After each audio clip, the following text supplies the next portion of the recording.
This thing moving, y'all. It's all right. I'm sorry, y'all. I'm 2 minutes late. I do apologize.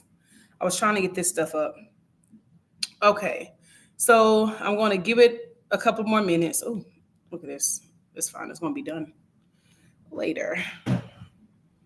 But how are you guys doing? How are you guys doing? Have y'all had a good weekend? My weekend was all right. I'm glad it's literally the weekend because I'm tired of working.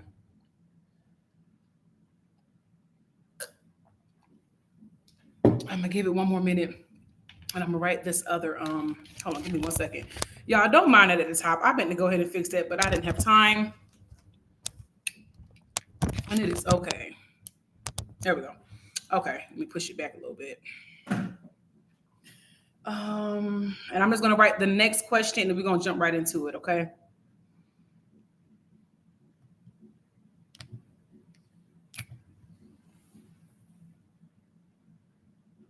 Mm.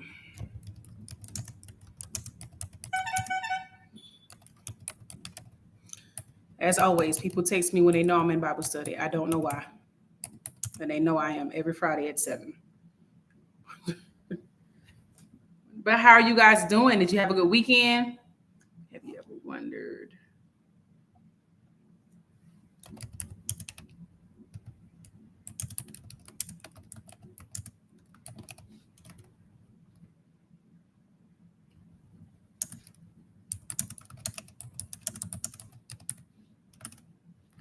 Okay, so I gave it a couple of minutes. We're gonna jump right into it. So I have 2 polls that are currently up at the moment. And at the end of every one, we go ahead, we go back, and we talk about it. Okay. So the first one that I have up. So when you come in, you could just go ahead and answer. Have you ever met a false prophet? When, where, who, and what? Give me more information on that whenever we get to it. And then have you ever wondered why the good comes last? If so, tell me why. Let me go to my chat so I can see you guys respond. Let me move this out the way. Okay. Um,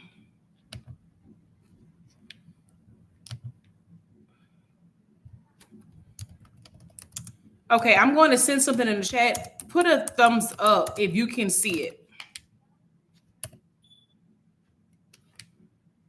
Because I think my computer's updating.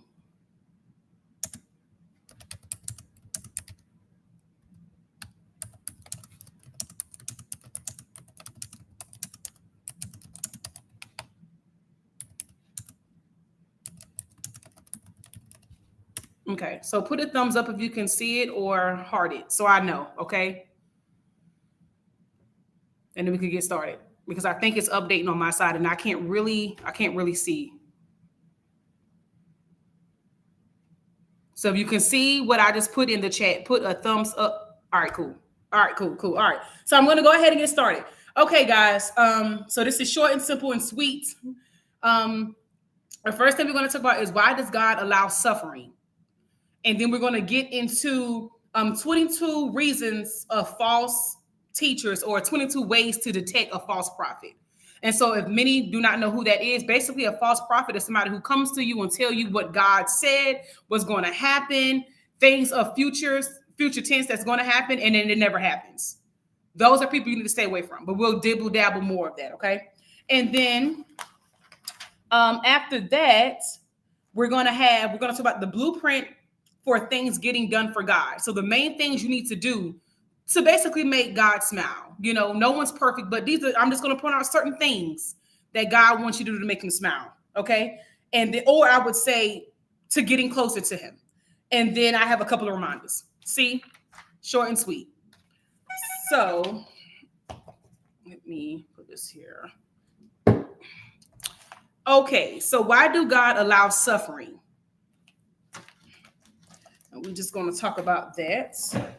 And so if people do not know what that basically means, suffering means that you're going through so much. Like, why do, you have people just ask, well, if, you're doing what God tell you to do. And if you're living this righteous life, why you don't have no money? Why you living poor? Why are you going through a crisis? Why are you doing this? Well, it's a reason. And God told me literally himself. I had to find this for myself because I thought, my friend can tell you, I be asking all the time, why do I go through this? And she don't know. I don't know. But we be making stuff up like, girl, I don't know, but maybe this because, but it's a reason why. And this is what God said. Okay, let me pull up here. Sorry, I've been reading a lot lately. So my stuff is really everywhere. 17. Right there.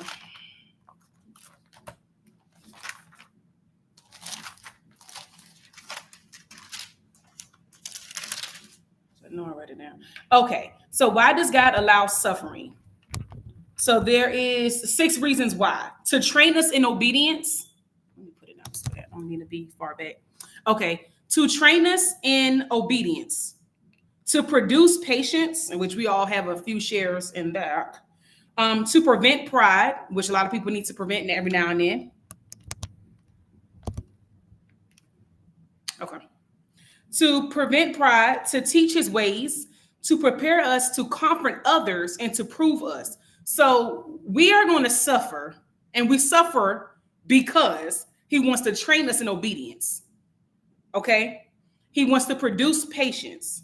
So for example, I know that there's something that every one of us want in life that we have not gotten yet. And when we do not get it, we sometimes get discouraged, we lose faith, or we just get upset, That's God producing patience. He never said it wasn't going to happen, but our time is not his time. So we're looking at it on a different timeline. Like, okay, Lord, it's been 7 years, it's been 8 years, it's been 9 years. What's going on? And God is like, well, no, hold on. I'm producing some patience within you. Okay. All right. So I had to learn that the hard way.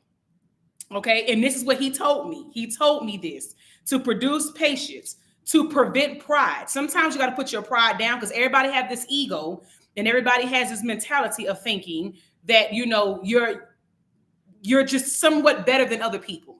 Sometimes when we get saved as a Christian, and I know my stepmom, I'm not saying no names, but whoever know my stepmom, you know who she is. I literally heard her one time say out of her own mouth, and I will not make this up. She said that she feels that she's better than other people because she's saved. What? How? How are you better than someone else because you're saved? So that, no. So he prevents pride. That's why we suffer, because he prevents pride. Now, from the looks of it, she ain't suffering, but she did in the past. Now, she did have some stories that were kind of sad to me. It was kind of sad. And I was just like, oh my gosh, girl, I don't know if I could do that. But in the midst of it, that's why now where she's at today, she feels that because she has progress into the life she has now, thanks to her husband, my daddy, she feels like she's better than other people. And you cannot do that. You cannot be a Christian thinking that you are better than someone because of how you live, how you dress, how much money you got. That don't matter. But then you call yourself a Christian. So then that's irony, right? Like, how can you say you're a Christian, but you think you're better than somebody else? So he tries to prevent pride, to teach his ways. And sometimes that's hard. Like he tries to, we want to be an example of God. So he tries to, put on us grace, mercy, grace, mercy, love, patience, just embracing people, comforting people. That's what he wants us to do. So in the midst of us suffering, we have to be able to incorporate that in our everyday lives, which is hard because suffering and still trying to be nice is like, I don't want to do this. And that's why, my friend is on here not telling her business, but there's times I be wanting to slap her over something I did. And that don't make sense. Like, because I'm like, why me? Like, why do I have to go through this? And I guarantee you there's times and she's like, I don't know, but I be wanting to slap her. So like I said, it's, when you're going through it, it's very, very hard to not become so cold-hearted and so mean. And I just thank God that every time I even get to a pinch of being mean, he just bring me back. Because that's not right. That person has no control over your life, things that happen. They have nothing to do with it. But we sometimes, when we vent, we sometimes take it out on innocent people. And even though we're suffering, and they may not be in certain areas, because I think everybody's suffering different elements, but because they're not suffering in the way that I'm suffering, I want them to feel suffered. You can't do that. You can't do that. The next thing, to prepare us to comfort others. In the midst of suffering, you still have to be able to love one another, comfort one another. So, for example, true story. When I was in a relationship and I got cheated on, I was called slow and retarded, literally by everybody, even my own daddy called me retarded, to where I was still being nice to the person that was cheating on me. I was still helping out with certain things. I was still answering the phone. I was still praying. But see, that's the difference. See, that's how you know when you're dealing with a woman of God, because she's not going to just say, okay, forget you, bye, get out of my face. You know, once love was once there, or some type of, well, I've never been in love, but once that feeling was there, it's real. You can tell a fake from a real person. A fake mean they move on within a couple of months, a couple of days, a couple of weeks. A real person that really cared for you, it takes time, right? So I still was able to still comfort that person. So I'm just saying, you know, just a thing out there just to get you into it. And also to prove to us that even in the midst of suffering, you know, this was going to happen. You could still receive a blessing. Okay, so I'm going to say it again. To train us in obedience, to produce patience, to prevent pride, to teach his ways, to comfort us, and to prove to us that what we ask for in the midst of suffering, we will get it. And y'all listen here, I don't want to speak too fast, but something happened to me a week ago. I haven't told not one soul. I haven't told not even my best friend. She don't even know. But if she knows spiritually, she knows something good didn't happen. And not even my daddy knows. And those are my two to-go-tos. If I'm right about this, then that means I've been doing what I was supposed to be doing. That's all I'm going to say. Sometimes as a Christian, when you know, like when, and the reason I'm saying it to prove us, like I've been suffering for so long, and everybody's suffering is different. So I'm not saying I'm broke, poor, beat up, and badgered. No, I ain't saying all that. What I'm saying is my suffering was more of I'm trying, you know, still in the midst, trying to be happy. I haven't been happy in years. Okay. And if we could be real about it now, because I don't do fake stuff. I haven't been happy in a long time. I've been so busy trying to survive. I've been so busy trying to elevate, right? And it's hard to do that with one brain. So I thank God for my friend. I truly do. I thank God for my father. I truly do. Because without them, I would probably be retarded, beat up. I don't know. But I really thank God for them for keeping me whole, because it's very hard. Life is hard as it is. And still trying to accomplish a lot of things in life. You know, being a mom, a business, trying to get a house, trying to keep your sanity right, you know, because the world's going crazy and crazy as it is, trying to still read, write, and attend Bible study and still be a loving, compassionate best friend, a mother, you know, a sister, you know, a daughter, and a wife in the future. It's really, really hard. That's a lot of things. That's 5 things you got to deal with, man. And it's not easy. So, you know, it's really hard to go through life as it is. Thank you. Oh, yes, ma'am. Yes, ma'am. See, I haven't told you what happened now. I haven't told you, you know, but if you know me, you know something's up, don't you? Okay. But in the midst of suffering, I promise you, y'all, it's going to get better. It's going to. And one thing he wants you to know, like, don't turn your eye on him. When you are constantly not going through what, you know, getting what you want, God do not like it when you turn away from him, basically. So let's just say, and I'm just throwing this out there. I got to get some facts to you guys, or put something in your mindset so you know what I'm saying. Let's say you've been celibate for, give or take, 2 years, right? You meet a guy, and man or woman, you know, the guy, you meet a woman, you meet a man, and you go ahead and you have sexual intercourse, okay? And you feel like because you've done that, you know, you feel like God is done with you. God just threw you out. He just spit on you, and he's like, I'm done with you. I curse you to hell. That's not even how it is. And I think a lot of people in our mindset, we believe because when we sin, God don't want us no more. He don't love us no more. He don't care for us. We're not going to get blessed anymore. That is not true. That's the time you need to talk to him the most. You know, so don't ever feel, yes, I sinned, or I did this and I did that. Now, don't think it's okay. Don't go to him saying, well, I sinned today, Lord, and you told me you forgive me 70 times 7 so I could do it again. No, don't do that. Go to him, of course, and just let him know that you're sorry and you're trying, because God knew that you was going to do it anyway. Okay, so I'm going to say this one more time, and we're going to go to the next thing. The reason why we suffer is because he trains us in obedience. He produces patience. He prevents pride. He teaches ways. He prepared for us. He prepared us to comfort others, and then he proves and to prove to us. Okay. All right. So then, And you know what? When in the midst of me going to finance, let me ask y'all a quick question. What is something that you're suffering with? If you don't mind saying it, you don't have to, but what is something that you're suffering with? Like you're having, like you just feel like it's never going to pass. Like I'm not getting nowhere. I've been sitting here doing everything you told me to do. It's just not happening for me. I'm just ready to give up as a Christian. I don't want to pray no more. I don't want to read no more. I don't want to write no more. I'm tired of going to church. I'm going to church and getting on my knees and going to the altar. Nothing's happening. I'm tired of being a Christian. It feels better if I'll just go back to sin because sin is easier, it's faster, and I get my blessings quicker. So the question is, what is something that you are dealing with? What's something that you're suffering with? If you don't mind telling. If you don't, that's fine.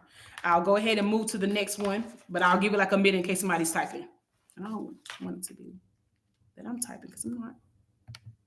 Okay.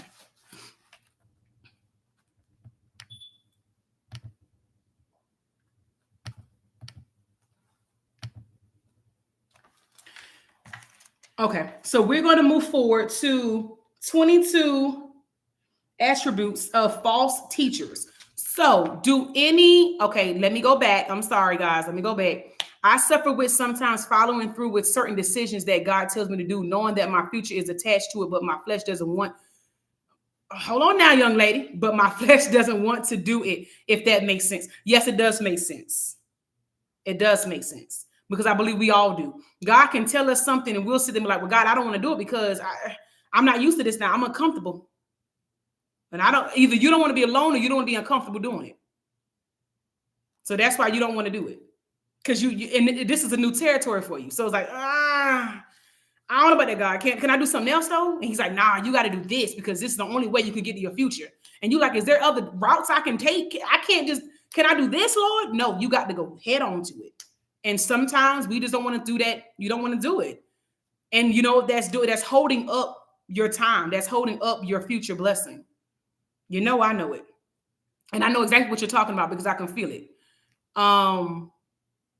Okay, Chris, obedience, just like you said. Yeah, exactly. Yeah, I feel you. I can actually literally, I know what you're talking about. Obedience, just like you said, I've had days where I just tell myself it was easier when I didn't care. Now that I care, it's all rough. Of course, being a Christian is hard anyway. You, like I said last time, you have to understand. It's not easy. It's so hard. But that's the beauty of it. Listen, I'd rather it be hard now and to deal with things now than when the day he come back and you didn't care to do anything. It's easier in this place because it's not our home. This is just literally, we're in a whole different realm. This is all this is. It's just covered. Literally there's demonic figures around us all the time. We just can't see it.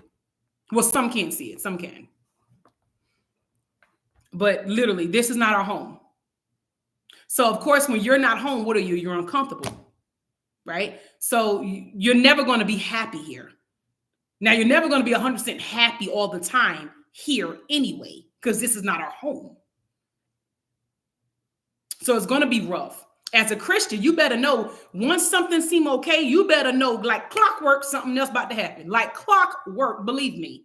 Literally, I could be okay for a month, give or take. The next month, something happened. Okay, Lord, well, let's go. Because it's just another testimony, another trial. Let's just keep going. But the end course, the actual end game is heaven. So you're doing all this and you're just fighting, and battling. But the fun part, the happy part, where you get to breathe and, you don't have to worry and think and do none of that is literally getting to heaven. That's the prize. That's the goal. That should be everyone's goal. Okay. All right. So we're going to, but before I move, let me make sure we're good. We're good. Okay. So we're going to move to 22 attributes of false teachers. Have anyone ever met a false prophet? Anyone? Let me see. Let me look at the.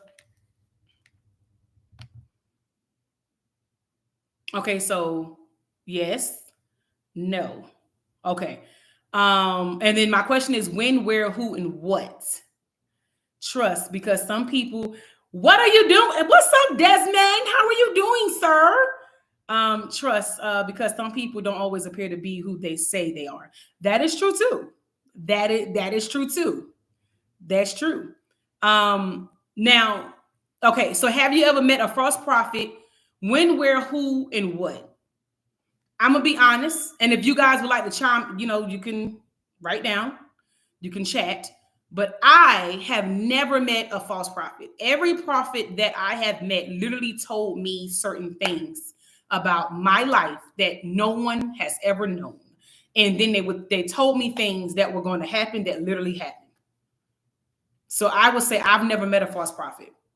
I don't know. So the person who said yes, can you please elaborate? Like, what happened?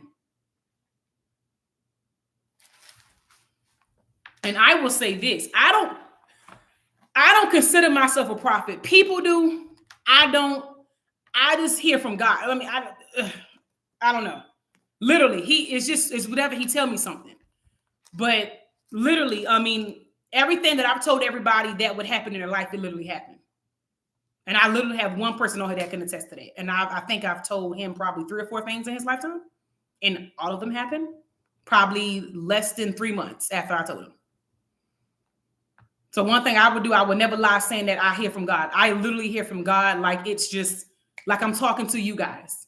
But you have to have a relationship with him for you to, like, a real, deep, intimate relationship with him. Not a fake one that's saying, oh, I just read, write, and pray. Okay, cool. But do you a relationship? Like, we talking about if we were dating type relationship, like we going through some real storms here and there. That's what we're talking about. Because if you got ears and you can hear from him. So whoever said yes, can you tell me when, where, who, what happened, if you don't mind?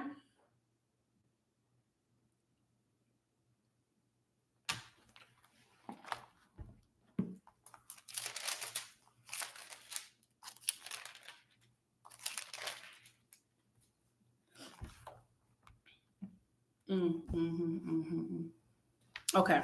So while they're typing, if they are, but we're going to move forward, y'all. So I'm just going to tell y'all 22 attributes of false teachers. So these are false prophets, and these are things, okay, that they do. And if I name something out there, and you like, yup, then you know. So for the first person that come to your mind, they are false prophet. Okay. They come in secret. They deny the work of Jesus. They lie about the truth. They are greedy. And that can mean in any type of way. They use words that sound close to the truth. So you ever known a person that they only saying something because they can, like, it's obvious it's going to happen? Like, let's say, okay, you drive in without a license and somebody come and say, oh, you're going to go to jail one day if you keep driving without a license. Well, duh. So that's what I'm saying. Like, have you ever came across a person who is really obvious? If you keep moving the way you're moving, this is going to be the ending result. So yeah, that's a false prophet. I think we all can see that. But tell me something I don't know. Tell me something that you would not know. I don't know you. I never met you a day in my life, sir. He, she, ma'am, it. And you telling me something that no one else would know. Okay? That's how you know. Just saying. They follow the flesh. So you ever met a person that claims they're a man of God, but then they wouldn't have sex with you? Literally, true story. I'll never forget. I met a minister. I went on a date with a minister one time. Went on a date with a minister, and I know my best friend is laughing because she knows this story. Went on a date with a minister, and literally, and like I said, this is my Bible study. We're real and honest on here, okay? He, after having a date with a minister, I'm saying that, and he was actually almost being ordained to be the pastor of a church in Sumter. Literally asked me, can he go down, in that area? And I looked at this man and I said, no, sir. And then after I said no, maybe like an hour later, he was like, well, I can't talk to you no more. Well, kudos, deuces. I don't care. Because now I don't know you, Like, I'm not one of these heat dogs or these sheebillies. I don't get down like that. I'm a woman and I'm rare. Listen, No, I'm different. So my thing is, men, well, not men, because it's women that are false prophets too. That they follow the flesh. So that was just a story. Just tell y'all. Let's see. They are self-willed, so they only care about themselves. They don't care about nobody else. They just care about themselves. They do not want to be under anyone's authority. Let's see. They speak more evil than good. Have you ever met a person that talk more negative than positive? That I have, and it irritates me. Like, you're so negative about everything. There's nothing positive coming out your mouth. Only when it comes to you. How ironic. Let's see. They love to deceive others. They are full of adultery. So they like to cheat on their husbands, wives, or whoever they're with at the moment. They cannot cease from sinning. So they're saying to you, hey, I'm a man of God. I'm a woman of God. But yet I drink, I smoke, I party, I have sex unprotected, or even I just have sex, period. You know, I'm out here stealing. I'm out here murdering people. I'm doing what I want to do. Stay away from them people. They prey on unstable new believers. So especially if you are a new believer, especially because it happened to me when I first told God that I was going to take on the goal of being chosen and being anointed. I mean, that's from the womb when he told me. But mentally saying, yes, I will do what you need me to do. Literally, when I told that to him, the devil knew what he was doing. He done sent so many men after me, like I was a piece of meat. And I mean, they came literally, they came like trying to mess up my mind, like make me believe other things. And I was like, nope, nope, nope, nope, nope. And so I had one who voice literally changed. Like, I was on the phone with him and his voice changed to a demonic voice. So I don't know, and I'm not trying to scare anyone out here, but you know, he was talking regular. And then in a split second, when I told him no, I would not date him, his voice literally changed. And it was real deep, and he called me every name in the book. That's someone who is a false prophet, and that's someone who deals with demonic spirits. Anybody voice who can change in a split second, and I mean, the devil, he say some real mean things. Like, it was real mean, it was real nasty. I'll never forget it. When I dropped my phone when I heard it, because I was like, oh my God, I literally dropped my phone. So please stay away from people that prey on you. The devil will send people to prey on you when you are a new believer. I am so sorry, y'all. Let me go back because it's gone. Oh, yes, I have met mostly older false prophets who just want to be seen, and they would tell me things that were obvious. Exactly. Like, tell me something that I don't even know. Tell me something that you wouldn't know. Don't tell me something obvious. Well, Sade, you know, you're going to see in the future. Of course, I got glasses on. I should be able to. Let me see. The ones who rub me the wrong way are the ones who want you to sow a certain amount before a prophetic word. And yes, have encountered female prophets who desire cheeks to be clapped. Yeah, no, stay away from them. Because why do sex have to be included in this? Why do we have to? Why? Where does that come from? It's weird. They intentionally speak lies, like they purposely lying to you. Purposely. They are out of gain. They talk a lot but say nothing. And we should know a lot of those people, right? Who talk all this stuff but don't really say nothing. They make promises but they never deliver the promises. Let's see. Okay, we got that. Okay, and then they like attention from their audience. So they purposely, you ever seen somebody like go to the altar every Sunday? Every Sunday. Every Sunday, you at the altar. Every Sunday. So you must get beat. You got to be getting beat, badgered every day for you to go to that altar every Sunday. And you look sad every Sunday. Something ain't right. Something not right. It's not right. Okay. So always and some things are obvious. If you just pay attention, you'll be able to see it. Like, certain things are very obvious. So and then they come within the church. That's the number one. So they come within the church. They come in secret. They deny the work of Jesus. They do not tell the truth. They are greedy. They are far from the truth. They follow the flesh. They are self-willed. They do not want to be under anyone's authority. And then they don't like peace. They don't like peace. They speak more evil than good. They love to deceive others. They are full of adultery. They could not cease from sinning. They prey on unstable new believers. They intentionally speak lies. They are wanting out for a gain. They say a lot but do not do anything. They make promises they cannot deliver, and they like attention. Okay? So those are 22 attributes of false prophecies or prophets. Sorry, my bad. Okay? So if all that I named, if you come across any of that, stay away. Now, I'm not saying people are not perfect, because, you could be going through the person be going through something, and they probably did, sin or whatever. I mean, that happens. But when you're constantly sinning and you don't want to stop, you put yourself into like it's a counterfeit. It's a lie. It's false. Don't be deceived. Pray for discernment. Because I know somebody who got discernment like a woo and be on it. I mean, be on it, boy. Let's see here. Now, here go some things just to take with you when it comes to false prophets, okay? When believers don't train themselves in God and God's way, they become vulnerable to those who have trained their hearts in certain practices. Sorry.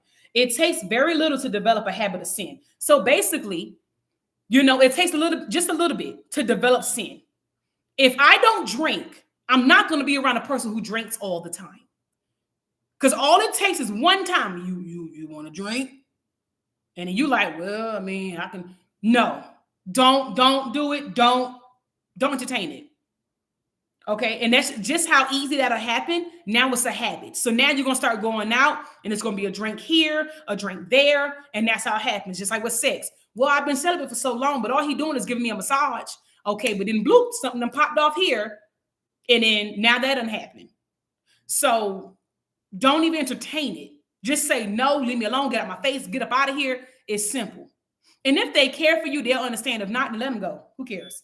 The next thing, people look upon what they lust after. So they really don't care for you. They really so much care for your body. Literally, I know there's other people out here that, men judge you off of your body or women judge you off of your body. And they think that your mind is literally your body. Okay, well, Shadi, what does that mean? Basically, and I can just say, just be honest. What that means is they'll judge you because of how you dress. Oh, well, she dressed and she has this and she has that. So that must mean she want a guy like this and like that. When I don't want a guy like this and like that. This is what I care for. If you could get me mentally, you could get me in any type of way. In any way, mentally is what gets me. I don't want a dumb man. So I got to challenge you to make sure that you can keep up with me. So a lot of people, they look upon what they lust after. So they think in a big butt and a big chest and some hair, and a nice place and a good car, nice job. That's everything. It's really not. That don't mean nothing. And it shouldn't matter. Now I ain't gonna lie now. The face matters. Okay. We don't want to date anybody that we don't find attractive because that means you probably gonna cheat. We don't want to do that. But what I'm saying is, that's not majority of a situation. It's more to it. So people look after what they lust. False teachers prey upon those who are weak and unstable in their faith. So if you're dealing with somebody who just one day they're like this, one day they're like that, you are easy target. The devil knows you can be an easy target and he will use you. And you don't even know when you're being used. There's a lot of people that I know for sure that have been used by demonic spirits and don't even know it. Stay away. This is why, let's see, training in godliness and truth is the Christian's best weapon. So if you are training yourself up in godliness and truth, that is your best weapon, because then you will develop discernment, and discernment is your very, very best friend, because that will keep people that are not like you, people that are coming with an intention to just do nothing but kill, steal, and destroy. So if you train yourself up to be who God called you to be, you will then develop that. Now, I'm not going to lie, and I know there's others out there as well. It took me some time to develop discernment because I was naive at a point in time. I'm thinking that everybody that said, I'm a God this, I'm a God that, I'm thinking, oh, we could be cool, we could be friends. Yeah, right. They came in my life and they done sat here and tore it all the way up, down, flip, flop, sideways. So now my discernment is like this. If you ain't coming like this, you got to go. You got to go. You got to go. You got to go. because I don't, when you've gone through too much, you just don't have time. My patience is thin. I have 2 kids. Come on, give me. I have 2 kids. So, yes, ma'am. Yeah. So discernment, you'll develop that, right? Now, they disguise their real motives, but eventually their truth shows. They are usually exposed by saying irrelevant words, wandering eyes, and greedy hearts. Now, I'm gonna say that again. Okay. They disguise their real motives by eventually exposing themselves, because they will say things that are irrelevant. They will have wandering eyes that mean lustful, and then they are greedy hearts. So they're going to try to talk to you. They're going to try to talk to you. They're going to try to deal with you. That's not a good person. That's not a person that was sent by God. And let me just make this clear. God is not going to send anybody. And y'all got to hear me out now, because I get passionate with it. I don't believe that God will send anybody in your life that is going to literally come in and mess it up. That wasn't sent by God. You can't tell me you were sent by God, bro. There's no way. Because you came in, you said irrelevant things, wandered eyes, and you have a greedy heart. And a greedy heart could be more than just dealing with, multiple people. That could be just trying to use you for your money. That could be trying to use you for, just your aura. Some people just have a glow to them. Like my best friend, there was something I never understood. We've been friends for 11 years. And I used to ask him, I'm like, yo, M, I don't get it. Like, why people, what's going on, man? Why people look so mean and then, look at me kind of upside downish. And she was the first person that said to me, well, Shadi, because you got a glow. You have a light. And I said, well, where? Like, I'm confused. Like I said, I wasn't where I am now. So at that stage, I'm just trying to understand here. And she said, Shadi, when you walk in the room, you are the light. People are going to automatically flock to you. And she is not lying, because there were times I'd be like, what? Is there something on my face? What did I do? So sometimes you got to accept it, right? But also what I'm saying is, people will come after you just for that. They will purposely say, oh, she has a light on her. That means she's up to something. She got something good going on. I need to be a part of this. No. Because that's my light. Now you go and make, just because yours dimmed and your light bulb ain't working, you can't come steal mine. That's not how this works. So please be on the, just pay attention. And I think sometimes we'll have a veil. We'll think, a person come in just, telling you everything you want to hear, sweep you off your feet. It feels all good. 2, 3, 4, 5, 6, 7, 8, 9, 10 years out of line, you are beat, badgered, and you look homeless. And you like, where did my light go? Yeah, he came and he dimmed it, baby. You need a whole new light. So you know what that means? You need a whole new man. Oops, I said it. So I'm just saying, and I'm just using that for an example. So that's all I do. I just use certain things for example, y'all, just so you can be into it a little bit more. So let's see. What people promise doesn't matter. It's whether they deliver proves the truth of their teaching. So I'm gonna say that again. What people promise, I'm gonna do this, I'm gonna do that, I'm gonna do okay, cool. That don't matter. It's really what they deliver. Okay, it's what they say. I can say there's one person in my life that every time something happens, I will get that person deliver. Facts. I don't have a problem with it. And God knows if I ever get rich, if they choose to work, that's on them. They ain't gonna do it with me. They can work if they want to, but they don't have to, because they're gonna look in the bank and they're gonna see millions. So it's up to them. Let's see here. So we understand the 22 attributes of false prophets. Okay. And now we're gonna move along because it's real talk. Yes, ma'am. Oh, yes, ma'am. Oh, yes, ma'am. Yeah, somebody, that person know who they don't have to work at all. That's up to them. Blueprint for getting things for God. Okay. He just wants y'all to know, and he wants y'all to understand. Pray to him. Please pray to him. Announce the goal. So whatever it is that you're trying to do, announce the goal to him. Visualize the goal. So you got to see it. So you're going to pray to him about the goal. You're going to tell him about the goal. That means open your mouth, speak to him, right? And you're going to visualize it. I mean, you're going to be in your mind and you're going to dream about it. You're going to visualize it. You're going to imagine it. You're going to seek it. That's what that means, okay? And then you're going to motivate the goal. So what that means, you got to work. Because prayer without work is what? Dead. So you have to work, right? Okay. The next thing, delegate the work. I mean, you got to pour into it, right? Anything you want, you got to pour into it. You want a relationship, you got to pour into it. You want that job, you got to pour into it. You want to go to the gym and lose weight, you got to pour into it. You literally have to pour into it. The next one, overcome the opposition. So, sweet nothings, yes. Overcome the opposition. So if there's anybody that's trying to not allow you to get there, don't worry about it. Don't worry about it. Keep going. The next thing, remove the obstacle. So remove the difficulty. Remove whatever it is that is stopping you from doing it. In the obstacle. So that means let it go, move forward, block it, do whatever. It don't matter. But yet stay on course and then finish strong. So I just gave y'all, and this, the Lord gave a straight blueprint. I just gave a blueprint path of how to seek him. I'm going to say that one more time. Because this one I had to hang up. I have to hang up. Pray to him first. This is the blueprint. Okay? You're going to pray to God. You're going to announce the goal. The goal is whatever you want it to be.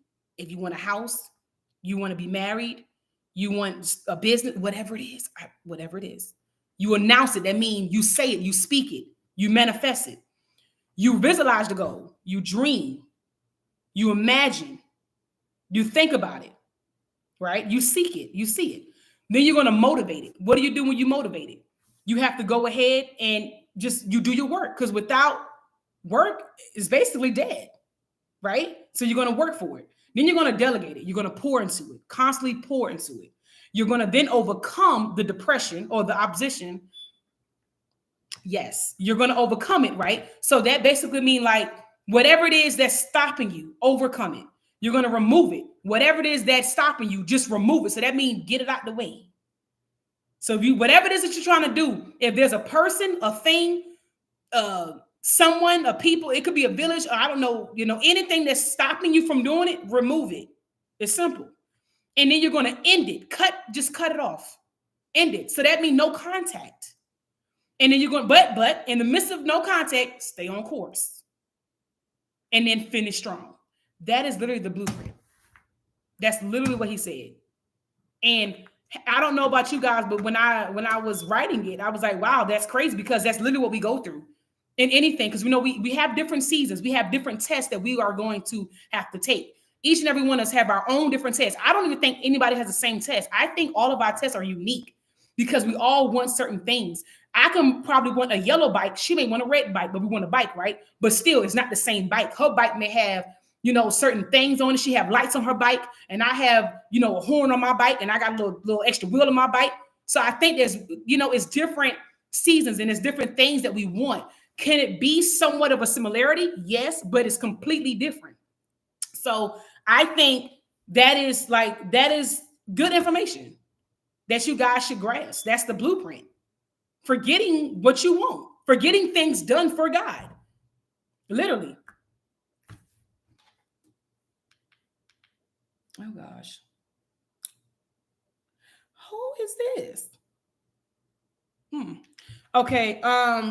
Sorry, y'all. Reminders. So I'm just gonna leave you guys with 10 reminders, and then we're good to go. I didn't want to have you guys on here for over an hour, so I just wanted to, I talk fast and try to hurry up. So before I move forward with the reminders, is there anything else anybody else want to say about the blueprint, about the prophets, and about why we suffer?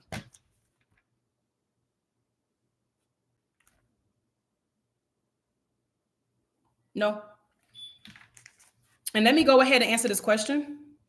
So we answered, have you ever met a false prophet? Some said yes, some said no. Now the next one is, have you ever wondered why the good come last? If so, tell me why. Do anybody think they know the answer to that? Wow, that's what my whole week was centered on, confirmation. Yeah, yours definitely was, Emily. Sure was.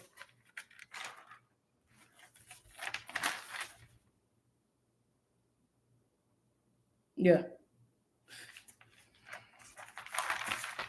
You got it. You got it. Have you ever wondered why the good comes last? I've always wondered. If so, tell me why. Why do you think the good comes last? Because I used to be like, why? Like, these are good people. Why are they homeless? Why do they not, have a place to stay? Why do they not have no money? Why do they, why do they go through so much? Kids get taken away from them. The car start working. They ain't got no car now. They got to take the bus, but then they ain't got no money to pay for the bus. But I'm just throwing things out there. Like, why do bad things happen to good people? And why do they come last? So that was something that I asked God, and I was like, God, I don't understand this. Like, it'd be the really, really good people out there that just, they don't have anything. I've just learned that the devil gives the easy way to his fault. There you go. I was just about to get on that. Good. Yeah, I believe the same thing. So basically, and I'm not throwing. Let me say this. There's a person I know, literally makes great money, y'all. Can probably get anything that person wants. Literally can probably get anything they want. And they're sinning.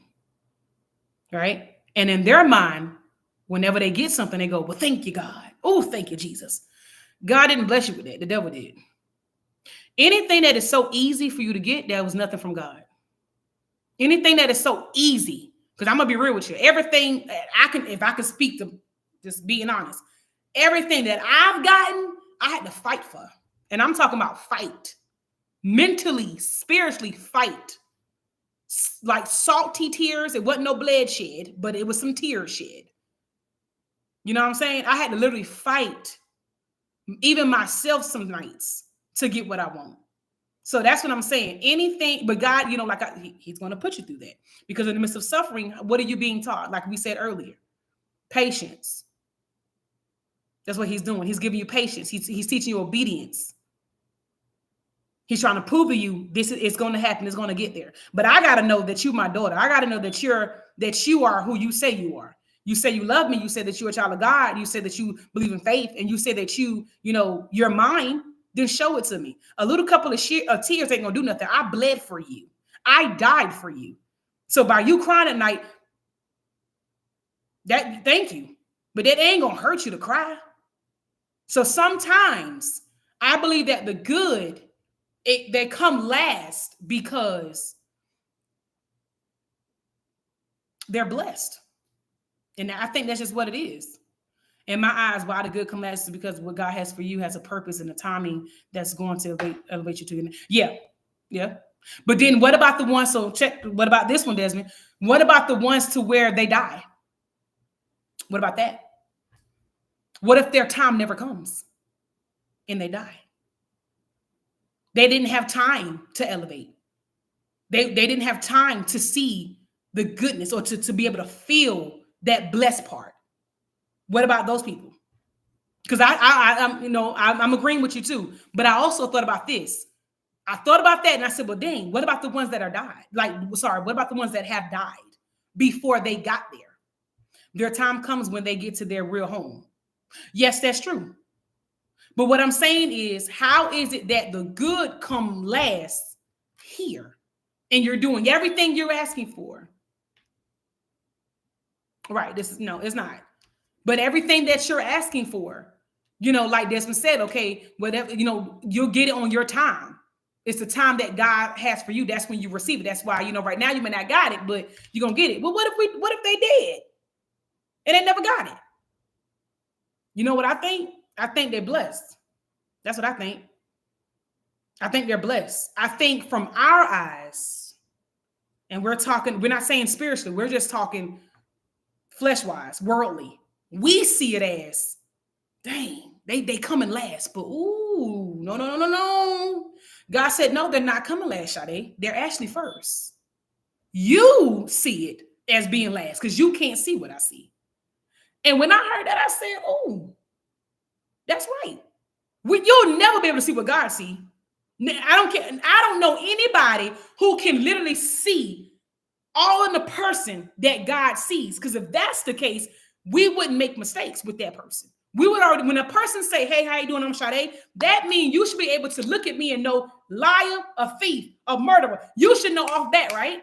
So you can never know, or you can never see what God sees. Now, will God tell us certain things? Could we hint out certain things? Can we just see the obvious? Yes. We have to learn a person to see. See, we got to spend time with a person to know them, right? God don't got to do all that. He knows from the jump. So no, we can't see what he see, but that's why I feel that they're blessed.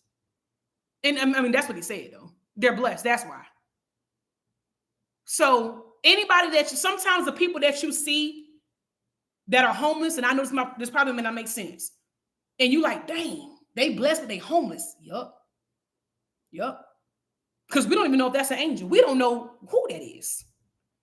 You're just looking at it from your eyes. And it made so much sense to me. And I'm like, oh my gosh. Like we'll see people and they're so happy. Listen, have y'all ever met a happy homeless person?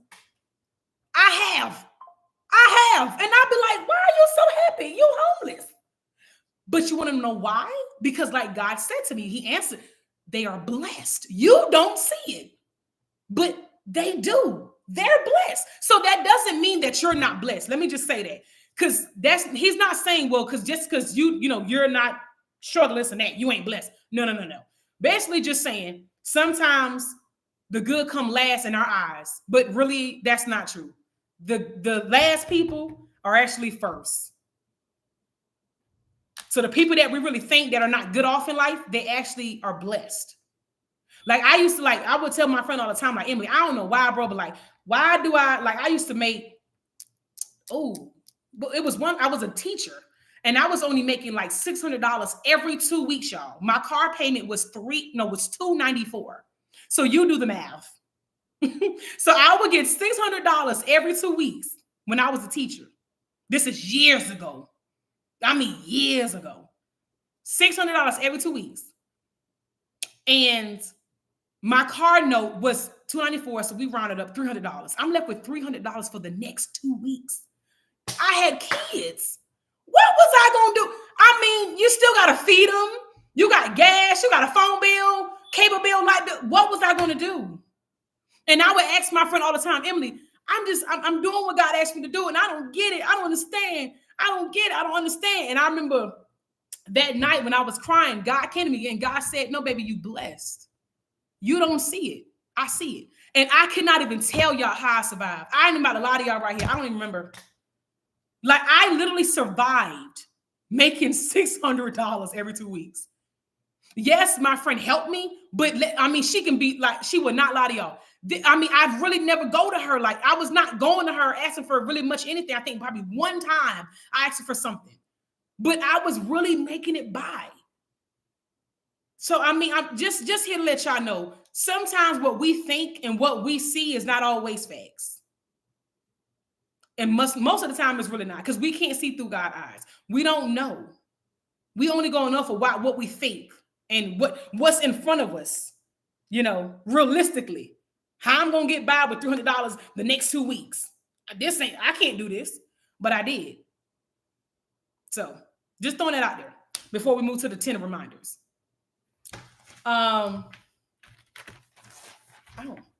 Okay. So these are just random 10 reminders that I just want to let you guys know. I did incorporate some scripture here and there, and then some everyday life, because it's just a bundle of everything that we go through, So stay focused, constantly stay focused, Emily. Stay focused. Okay. You're not the bad guy. Stay focused. Number 2, it's okay to forgive, but forgiveness, before he can bless you, I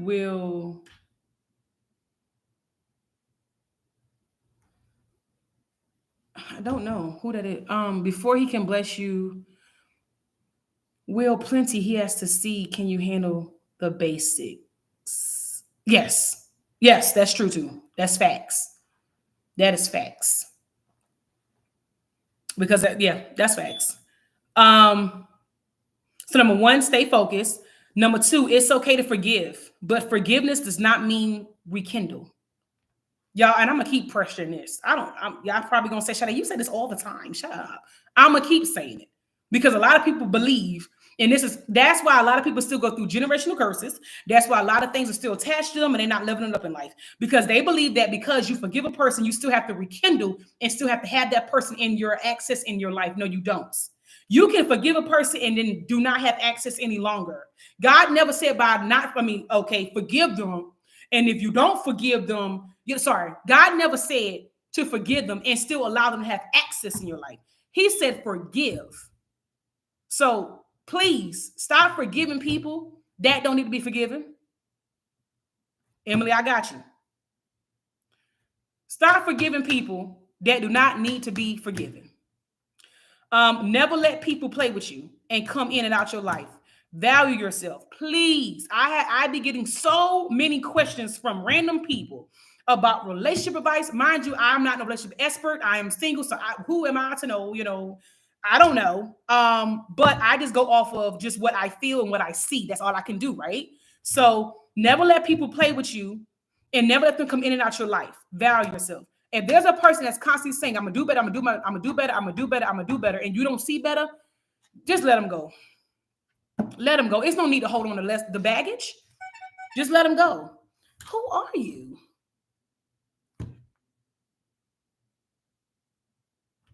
You see what I'm saying? I really need another phone.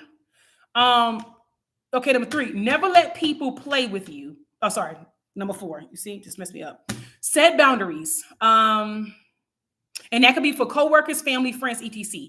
Please set boundaries. Me and my friend was just talking about this. You have to set boundaries with people. If not, they will come in your life and run amok in and out of your life and play games. Set boundaries. That could be family, friends, coworkers, people from the church. It don't matter. I can't do it. Just tell them I can't do it. Don't you overextend yourself. Sometimes you can't do it. Set boundaries.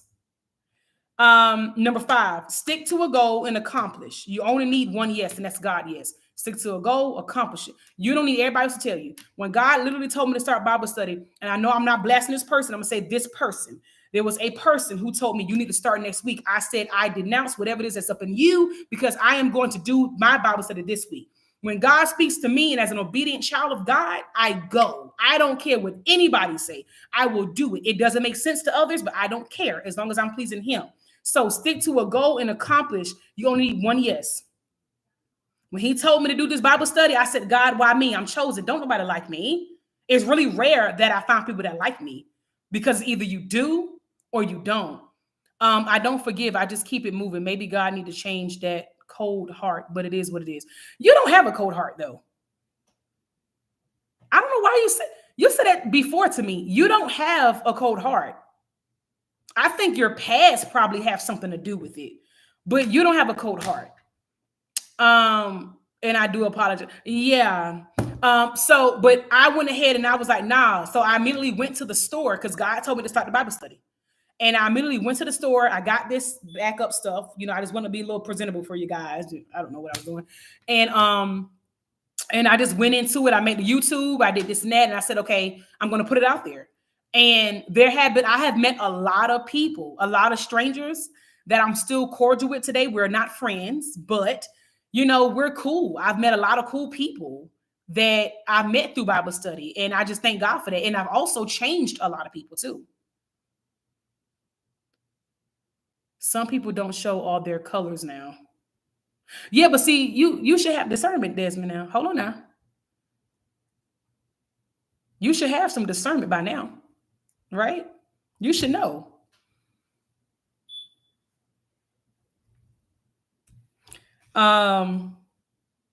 Okay, stay silent. Everything do not need a reaction. That is facts. Please, everything don't need a reaction. Stay silent. That's why this week I haven't been saying really too much to anybody. Because there's not much to be said. I mean, I believe that you can still be cordial, cool, you can love, you can care for people without having to speak to them every day. So staying silent, everything don't need a reaction. You don't have to always be underneath the person all the time. You know, if you want different, you got to move just a little bit of difference, just a little bit. So stay silent, everything do not need a reaction. And it's okay. And I'm gonna say this: if they're for you, whatever, even if it's not, whatever it is, if it's for you, it's for you. If it's not, it's not. But you'll know. Stand on your energy. Don't contradict nor be a hypocrite. If you say, we're just gonna use something. I'm done. I just don't have time for foolishness. I do forgive, but I leave. Listen here now. She ain't lying about that. Look. There, oh my gosh. This one here. Oh my goodness. There's a side of Miss Holiday that no one knows. And I be scared of it sometimes. Like, oh my Lord. Yeah, you're right. She's the opposite of me. And I think that's why we are great as friends. Complete opposite of me. There are times to where I say, Emily, just do it, just one more try. And she go, no. And I mean, it's a no. She will literally block somebody. She ain't got time for it. It takes for me to call her and she tells me, you gonna block them today. That's it. Like, other than that, it's hard for me to do it because I don't know. I like people, but then I don't like people. I don't know why. I don't know. But, I feel like everybody deserves a second chance. Not a third now. Not a third. You don't get a third with me, but you get a second. Yeah, so yeah, she right about that. She do forgive, but yeah, she hard. That's okay, so let's see. Stand on your energy. Do not contradict nor be a hypocrite. So if you're gonna say you done with somebody, be done with them. Stop going back and forth. Or if you say, well, nah, I'm not going to let this person back in my life, or I'm not going to deal with this no more, whatever it is that you're dealing with, I'm going to stop this sin. I'm going to stop cursing. I'm going to stop drinking. I'm going to stop having sex, out of marriage. Then you need to stand on it. Don't contradict yourself or be a hypocrite. Because in the same sentence, you can't say I'm a child of God, but yet you're still entertaining sin. Or if it's a person, don't call your friend and be like, girl, let me tell you, I'm done with this. And then the next sentence, you're on the phone with him saying, baby, I love you. Cut that out. Because it don't make no sense.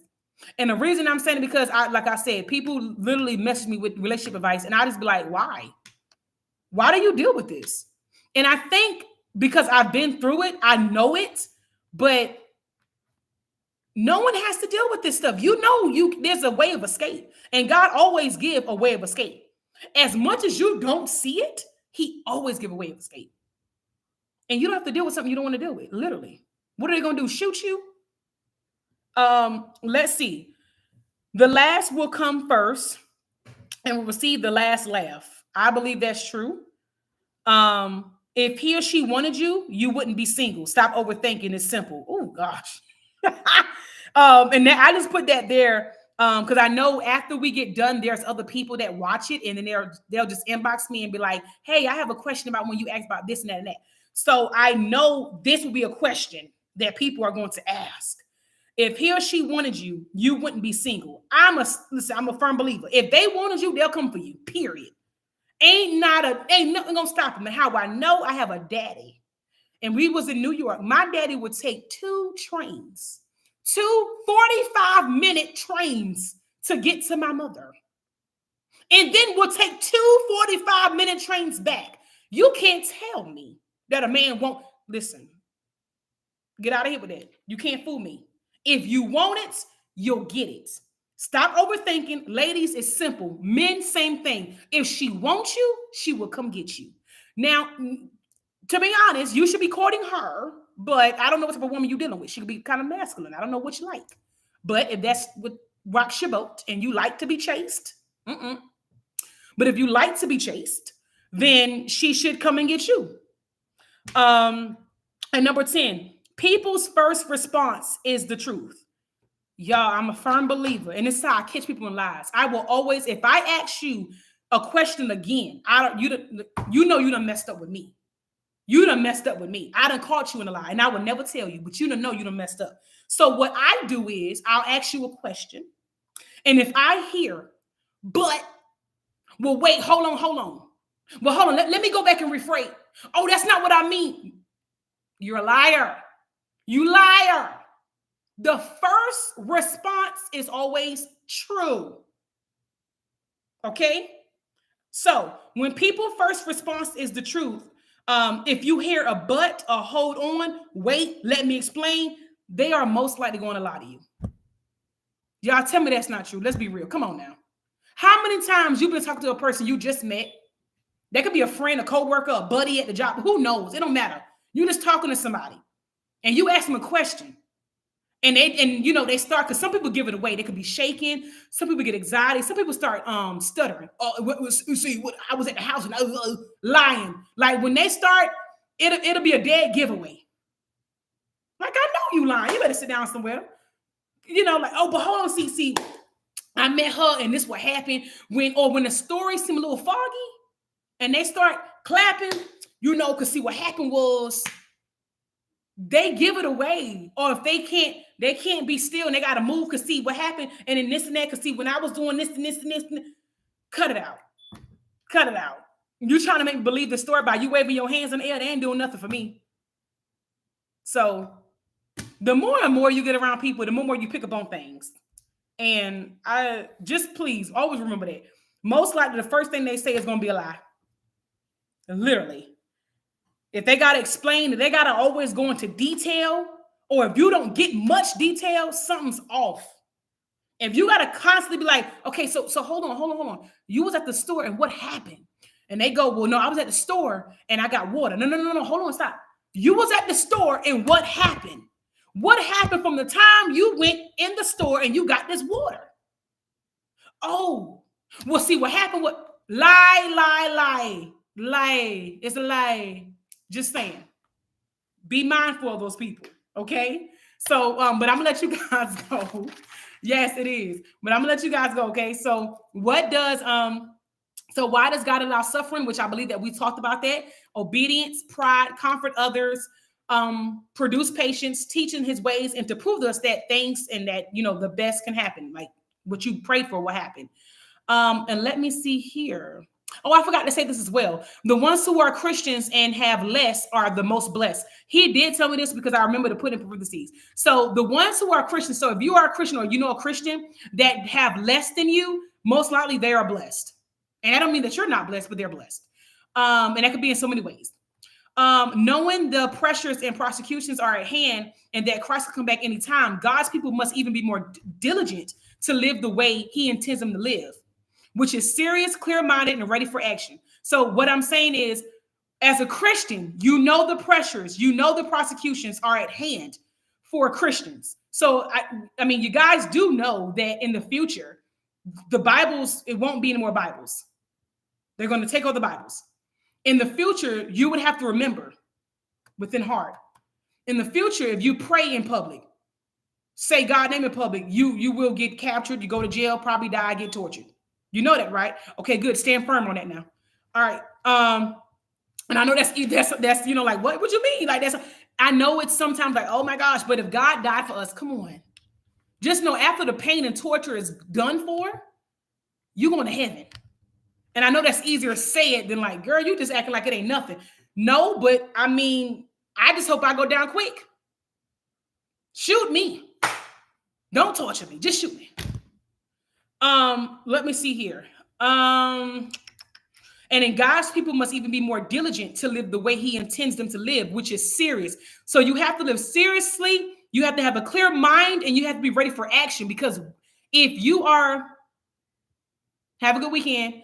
If you know for sure, and if you're a Christian, you know what's going to happen.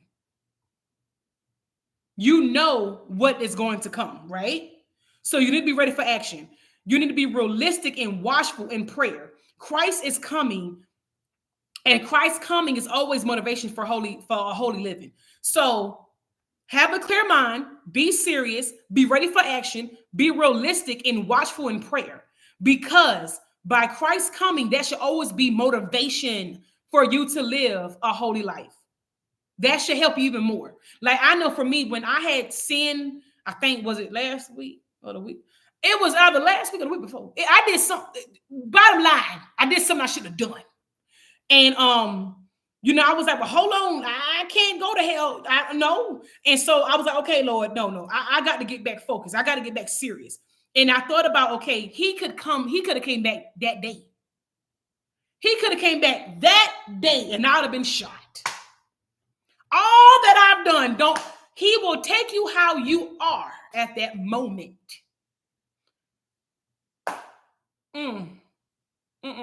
So at the end of the day, basically, be ready for action. You got to be realistic. You need to be watchful in prayer. clear-minded, and serious. Okay? Don't forget that. And then we already talked about the 22 false teachers and how to recognize them. We already know how to recognize them. They come in lying to you, trying to fill you up, trying to lust after you, try to lie to you, saying about things going to happen and they don't, deliver things, promises that'll never happen. And then the blueprint for getting things done for God: pray to God, announce the goal, visualize the project, motivate, delegate, overcome, remove, and stay on course and finish strong. I promise you, at the end of the course, you'll finish strong and you'll be so happy. Like, yeah, I did it. Ooh, that was hard, but I did it. I did it. And then reminders: stay focused. It's okay to forgive, but forgiveness does not mean reconcile. Stop doing it. Never let people play with you and come in and out your life. Value yourself. Now, I'm gonna be honest. This one I had to work. I had to really get onto, but I'm not letting nobody play with me no more. If you're gonna go, go. If you're gonna stay. Period. You got to stand on it, and that goes back to what this one says. Stand on your energy. Don't contradict nor be a hypocrite. Stay silent. Everything don't need a reaction. Stick to one goal and accomplish it. You only need one yes from God. Everybody else don't matter. Only one yes. And then the last will come first, and you will receive the last laugh. I'm a firm believer that the last will come first. I really do. And they will receive the last laugh. Like everybody right now who's first and they're having a good time, sooner or later it's gonna flip, and they're gonna see how it feels. People's first response is the truth. If you hear a but, hold on, wait, let me explain, I'm sorry, let me go back, they are most likely gonna lie. Okay, guys. So hopefully that took, I said something that really woke it up in some people or kind of helped some people, hopefully, But before I go, is there anything that anybody want to say? Anything? Now, next Friday I will do a game. So next Friday literally would be, am I going to be? Ooh, I may not be here. I have something to do Sunday. I may be at my mother's place. Most likely I'll be at my mom's house. So I would do Bible study from my mother's place, but it will be a game. Okay. So it'll be fun. All right. We're going to have a grand, beautiful time. And y'all know I like things spicy and juicy. So basically, I will hold up the paper. Whoever's at the game will attend, or who's ever attending Bible study will be there. And I will call out whoever's in. I will tell y'all to put a thumbs up, thumbs down, and raise your hand, whatever type of emojis they have. And I will call your name and you'll pick it. And then you got to answer the question. You can't say, no, I don't want to answer right now. You can't say, oh, I'm busy, I'm talking. You can't do any of that. You have to go ahead and you have to answer. Okay? So that's the fun part about the game. Is not well, you can answer if you want to. No. You got to answer. Because I believe, because it's Bible study and I can't see you guys, or I can't really talk to you guys in person, the conversation, the movement of the conversation is kind of like, so I'm trying to make it more fun, uplifting, but still realistic. You can have a real Bible study and still incorporate scriptures and still everyday life into it. And that's what I try to do, because I'm not going to lie to you guys. One thing, first and foremost, God come first. Secondly, I don't believe we got much longer left. Okay. And I'm gonna keep telling y'all that. And number 3, just live life the best way you can, the best way you possibly can. God knows that you're trying. God knows your heart. Stop putting so much on you. Stop weighing yourself down. My friend just told me today, I weighed myself today and I said, Emily, I ain't lost no weight. I'm pissed. I lost 1 pound. I'm pissed. And I'm mad and all. And I thought about it. Girl, only been a week and 2 days. Shut up. So I was like, oh.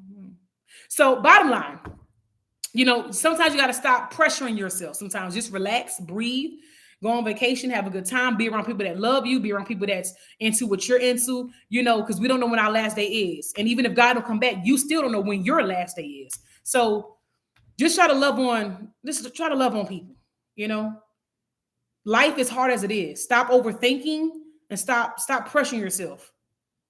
Stop doing it. God knows what you're doing. You're going to get to the end game. Okay. But I love all of you guys. I hope you guys take whatever it is that I've given you with you until next week. We have a great time.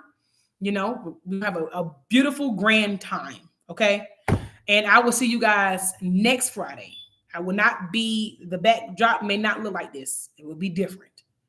So you have a blessed night. Have a great weekend. It's tax-free weekend, so that's good. No taxes. I'm probably gonna call my best friend and ask her for about a good $1,000. So y'all have a good weekend. I love y'all. See y'all later.